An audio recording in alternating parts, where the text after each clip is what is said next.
એ ભાઈ હું આ નથી હો ભાઈ, પહેલા મેચમાં પ્રેડિક્શન કર્યું હતું કે આરસીબી હારશે, ભૂલ થઈને જીતી ગયું. પણ આ ભાઈ ભેગી મારી ગણતરી ન કરતા. ચાલો શરૂ કરીએ કેકેઆર અને આરસીબી મેચનું. પહેલા મેચમાં કઈ રીતે આરસીબી જીત્યું એ. પહેલા તો સૌ પ્રથમ ઓપનિંગ મેચ હતો, ગ્રાન્ડ આવી રીતનું સેલિબ્રેશન થયું. દિશા પટનીનું પરફોર્મન્સ હતું, શ્રેયસ ઘોષાલનું સિંગિંગ હતું, સાથે બીજા શાહરૂખ ખાન હતા, શાહરૂખ ખાનને ડાન્સ કર્યો. કોની સાથે? વિરાટ કોહલી, રિંકુ સિંહ સાથે. બે સાથે ડાન્સ કરીને પછી ચાલુ કર્યું મેચ. હવે સૌ પ્રથમ ટોસ જીત્યું આરસીબી અને કેકેઆર ને કીધું ઘર ધણી તમે બેટિંગ કરો. એટલે કેકેઆર કરી બેટિંગ ચાલુ. 2 થી 3 ઓવર બેટિંગ કરીને કેકેઆર ને કઈ દડા દેખાતા જ નહોતા. અને પછી દેખાવાનું ચાલુ કર્યું તો આખા ગ્રાઉન્ડમાં આરસીબી વાળા દડા ગોતતા હતા. રહાણે એવો કેપ્ટન એવો ગાંડા થયા હતા. પછી 12 ઓવર પછી કેકેઆર ગોઈતું ન જડતું પાછું, એ ભૂલી ગયા બેટિંગ કરવાનું. આવું થયું પહેલી ઇનિંગમાં. અચ્છા, કોઈ ભાઈબંધનું ધ્યાન ગયું કે આ નારાયણને બાઉન્સ બોલ નાખ્યો એ વાઇડ હતો. આરસીબી ના બધા પ્લેયર એમ જ કહેતા કમ્પેર વાઇડ આપ્યો, લઈને કીધું વાઇડ નથી નથી, અપીલ કરવામાં જ રહ્યા. ત્યાં ભાઈનું બે ટાઈમ સ્ટમ્પ અડી ગયું. શાંતિથી બધા અપીલ કરવામાં રહ્યા તો સ્ટમ્પમાં ઉપર બેલ પાછી મૂકી દીધી, કોઈ ખબર જ ન પડી. આ તો 2 બોલ નાખ્યા પછી રિપ્લે દેખાડ્યો પછી બધાની મોટી સ્ક્રીનમાં દેખાણું. ભાઈ આવું ન કરો તો સારું, આરસીબી જીતી ગયું. નકર આરસીબી વાળા ભાઈ તમારા બધાનો વારો કાઢી નાખે અમ્પાયર નો. તો ત્યારે 20 ઓવરમાં 174 રન 8 વિકેટે બનાવ્યા. એના ટોપ સ્કોરર હતા 2 બેટ્સમેન. પહેલો રહાણે 55 રન કર્યા 31 બોલમાં. બીજા નંબરે હતો એનો સુનિલ નારાયણ, ઓલરાઉન્ડર છે, ઓપનિંગમાં ઉતર્યો હતો આ વખતે, અને એને બનાવ્યા હતા 44 રન 26 બોલમાં. આરસીબી તરફથી સામે બેસ્ટ બોલિંગ કરી કુણાલ પાંડ્યાએ. કુણાલ પાંડ્યાએ 3 વિકેટ લીધી 29 રનમાં. તરફથી ઓપનિંગમાં બેટિંગ કરવા માટે ઇંગ્લેન્ડનો ફિલ સોલ્ટ અને આપણા કિંગ કોહલી બંને ઉતર્યા હતા. બંને પાવર પ્લેમાં એ ફટકાબાજી ચાલુ કરીને બે એકબીજાને સ્ટ્રાઇક જ નહોતા આપતા. એક ઓવર આ ઉપાડે, બીજી ઓવર ઓલો ઉપાડે. બે ફટકાબાજી ફૂલ ચાલુ કરી દીધી અને બે પાવર પ્લેમાં આરસીબીનો સ્કોર 80 સુધી પહોંચાડી દીધો. પછી આપણે ત્યાં હવે સ્ટોપ કરશે, ધીમું ધીમું રમશે, પણ નહીં માને. એ બીજા ફિલ સોલ્ટ નહીં, બટલરે ગોતતો છે કે ઇંગ્લેન્ડ ટીમમાં હતો ત્યારે આવી રીતનો રમતો નતો, હવે કેમ આવી રીતનો રમે. એને ચાલુ કરી દીધું ઉપાડવાની ગણતરીમાં. એ 95 રને આરસીબીનો સ્કોર 95 હતો ને ત્યારે ફિલ સોલ્ટની વિકેટ પડી. આ થયું ભીમનો કેપ્ટન આવશે રજત પાટીદાર, નહીં આરસીબી ઉતારો દેવદત્ત પડીગલ ને 10 બોલમાં 10 રન કરીને એ આઉટ થઈ ગયો. અને પછી આપણે ભાઈ લીમ લિવિંગસ્ટોન, અરે રજત પાટીદારે કેપ્ટન ઇનિંગ રમી. સારામાં સારું આરસીબીને પ્રેશર ન આવવા દીધું અને ફાઇનલી 16.2 ઓવરમાં આરસીબીએ 174 નો ટાર્ગેટ સક્સેસફુલી ચેસ કરી નાખ્યો. અને આ આરસીબીના ટોપ સ્કોરર હતા વિરાટ કોહલી, એને બનાવ્યા 59 રન 36 બોલમાં. બીજા નંબરે હતા ફિલ સોલ્ટ, એને બનાવ્યા 56 રન 31 બોલમાં. અને આ બધે એક વિકેટ જ લીધી હતી સામે કેકેઆરના બોલર નતો. પણ આવી 16 ઓવરમાં પૂરું કર્યું તોય નારાયણે 4 ઓવરમાં 27 રન આપીને 1 વિકેટ લીધી હતી. જો કેકેઆર વાળાએ એની બોલિંગમાં નારાયણને વહેલી બોલિંગ આપી હોત તો ઘણો ફેર પડે, ખાસ કરીને પાવર પ્લેમાં. કે ભાઈ ફિલ શોર્ટને બીજો કઈ વાંધો નતો, એમને કેકેઆર એનો વાંધો હતો. ગયા વર્ષે કેકેઆરને ચેમ્પિયન બનાવ્યું છતાં એને ઓપ્શનમાં રિટર્ન ન કર્યો. બસ એ બધો બદલો એને ઈડન ગાર્ડનમાં કેકેઆર સામે જ ઉતારી દીધો ઓપનિંગ મેચ. પછી એ આઉટ થયો તરત દેવદત્ત પડીકલ આવ્યો, 10 બોલમાં 10 રન બનાવીને એ પણ આઉટ થઈ ગયો. પછી એના કેપ્ટન આવ્યો રજત પાટીદાર, સારી બેટિંગ કરી અને ટીમને જલ્દી જીતાડવામાં એ પણ છેલ્લે પોતાની વિકેટ દઈ દીધી, કેમ કે રન રેટ સારી બનાવી હતી એટલે. પછી લીમ લિવિંગસ્ટોન ને વિરાટ કોહલી એ વિકેટ પડવા ન દીધી અને 174 નો ટાર્ગેટ આસાનીથી ચેસ કરી લીધો. આરસીબીની આ 174 રન સક્સેસફુલી રન ચેઝમાં ટોપ સ્કોરર હતો વિરાટ કોહલી, એને 59 રન બનાવ્યા 36 બોલમાં. બીજા નંબરે હતા એને ફિલ સોલ્ટે બનાવ્યા 56 રન 31 બોલમાં. કેકેઆર તરફથી નારાયણે સારી બોલિંગ કરી, 4 ઓવરમાં 27 રન દઈને 1 વિકેટ લીધી. શું લાગે છે કેકેઆર કઈ જગ્યાએ ભૂલ કરી ગયું? કેકેઆરે નારાયણને થોડી જલ્દી બોલિંગ આપી હોત ને તો મેચ છેલ્લે સુધી ખેંચી શકત. નેટ રન રેટમાં થોડો ઘણો ફેર પડે. 6 જોજી ટુર્નામેન્ટમાં ઘણી મેચો બાકી છે. અને કોંગ્રેચ્યુલેશન આરસીબી વાળા, આવું નવું રમજો ભાઈ.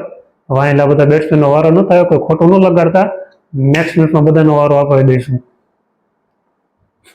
23 માર્ચ 2025 છે અને રવિવાર છે, એટલે આજે 2 મેચ રમાશે. પહેલો મેચ રમાશે હૈદરાબાદ અને રાજસ્થાન વચ્ચે, હૈદરાબાદ ખાતે. બીજો મેચ રમાશે ચેન્નઈ અને મુંબઈ વચ્ચે.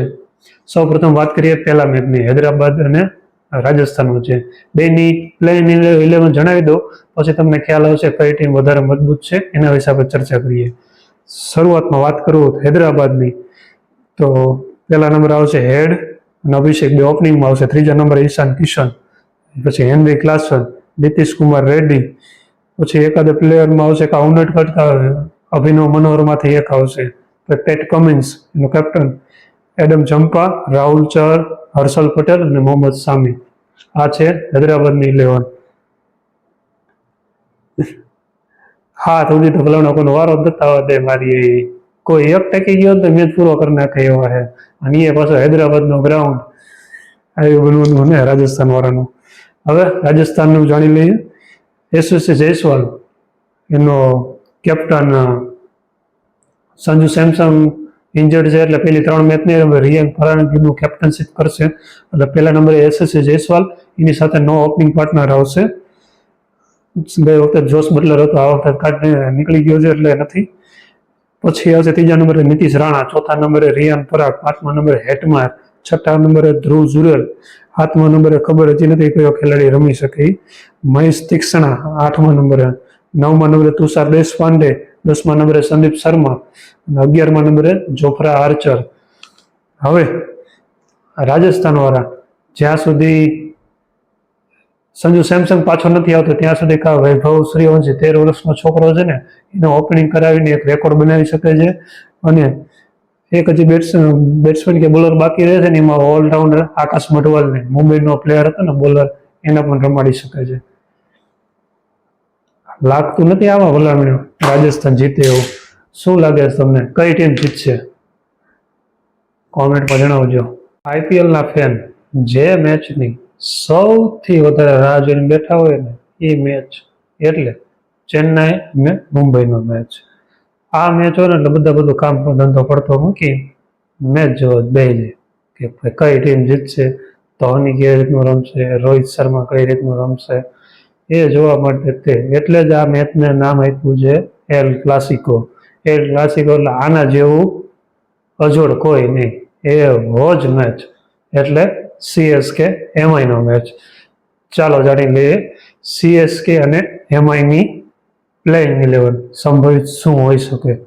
સૌ પ્રથમ વાત કરું સીએસકેની, તો ઋતુરાજ ગાયકવાડ, એની સાથે ઓપનિંગ કરશે કા રચિન રવિન્દ્ર અને કા કોનવે, બેમાંથી એક.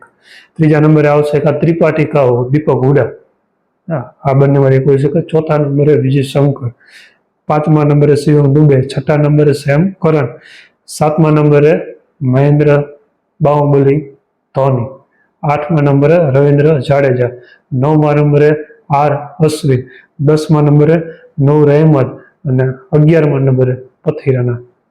એકાદ ઇમ્પેક્ટ પ્લેયર આવે અથવા એકાદ પ્લેયર આડેવડા ચેન્જીસ થાય, કોઈ ઇન્જરીના હિસાબે અથવા કોમ્બિનેશન સરખું કરવાના હિસાબે.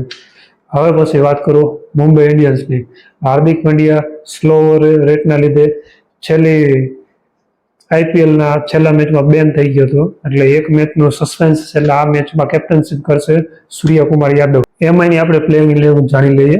હાર્દિક પંડ્યા તો સ્લો રેટના લીધે એક મેચમાં બેન છે, એટલે સૂર્યકુમાર યાદવ કેપ્ટનશીપ કરવાનો છે એક મેચ માટે.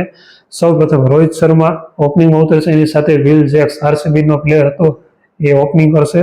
ત્રીજા નંબરે સૂર્યકુમાર અને ચોથા નંબરે તિલક વર્મા. આ બે ત્રીજા ચોથા નંબરે આડેવડા ચેન્જીસ થઈ શકે છે.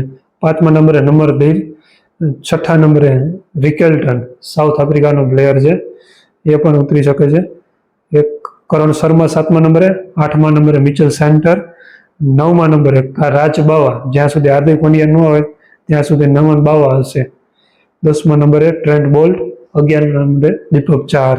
આ રાજબાવરી હાર્દિક પંડ્યાના લીધે અથવા બુમરાહનું હવે ત્યાં સુધી રહી શકે છે, ધ્યાન રાખજો. આ મેચમાં કોણ જીતશે એ કહી શકાય એવું નથી, કારણ કે બેયની ટક્કર જોરદાર જ હોય છે. બે ટીમ સારામાં સારું પરફોર્મન્સ કરે છે. છેલ્લે મેચની અણીએ હોય ને ત્યારે જ જીતે છે. એક તરફી જીતે છે એવો અત્યાર સુધીનો એક દાખલો લગભગ બન્યો છે નહીં. છેલ્લી ઓવર સુધી મેચ જાય છે. ખાસ હોમ ગ્રાઉન્ડ હોય ને એ ટીમ વધારે ફાયદામાં રહે, એટલે સીએસકે વાળાને થોડો એ બેનિફિટ રહેશે, કારણ કે સીએસકે વાળા પાસે સ્પિનર સારા છે, અશ્વિન, જાડેજા અને નૂર અહેમદના રૂપે. બીજું મુંબઈ ઇન્ડિયન્સ પાસે હજી એક બે પ્લેયર ઇન્જર્ડ છે. હાર્દિક પંડ્યા મેઇન પ્લેયર નથી, બુમરાહ પણ મેઇન પ્લેયર હજી હાજર નથી, એટલે શરૂઆતમાં થોડીક અનબેલેન્સ થઈ ગઈ છે. ચાલશે, વાંધો નહીં. 20 એપ્રિલે મુંબઈમાં આવવાના જ છે ચેન્નઈ વાળા, ધ્યાન રાખજો. રમજો દિલથી.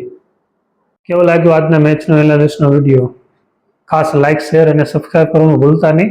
તમારામાંથી જોતા 76% મિત્રો આ ચેનલ હજી સબસ્ક્રાઇબ નથી કરી, એટલે ખાસ કરીને સબસ્ક્રાઇબ કરી લેજો. આખી આઈપીએલ દરમિયાન આવા ને આવા જ ઇન્ટરેસ્ટિંગ વિડીયો તમને મળતા રહેશે, તો સબસ્ક્રાઇબ કરી લેજો.